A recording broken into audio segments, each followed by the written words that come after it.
আয়ো আয়ো আয়ো এদিকে কই যাইতা? আর এইদিকে আমার বাড়ি। তোমার বাড়িওয়ালা নি না মানে আবার আরে আমার তো বাড়ি আসলে নাই। বাড়ি খিলা আছে? আমার একটা ফুল আছে, একটা ছেলে, ওর তো একটা ছেলে আছে। ছেলেটা কত বড়? আরে বিয়ের যুক্ত হয়েছে গা।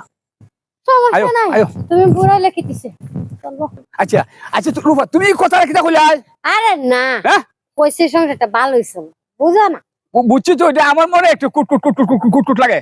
তোমার কুকুর লাগলে আমি যাই গিয়া। না না না না না না, তুমি যাই না, তুমি যাই না, তুমি যাই না, আমার সাথে আও। বাবার দি দেখা যাইতেছে, সাথে একটা মেয়ে দেখা যায়, বড় সুন্দর তো দেখা যায় মেয়েটা। বাবা যে কইছি না আমার বিয়া করাইব মন হয় এই মেয়েটাই, এটা ভালোই। বাবা না আমার পছন্দ হয়েছে, জিনিস একটা আনছি না বাবা। বুড়া হন বুঝছো? দেখছুন অবস্থাটা, নিজের হাতে নিজে বিপদটা করলাম। হ্যাঁ নিজের ভাই নিজে খোয়ালটা মারলাম, আয় হায় রে।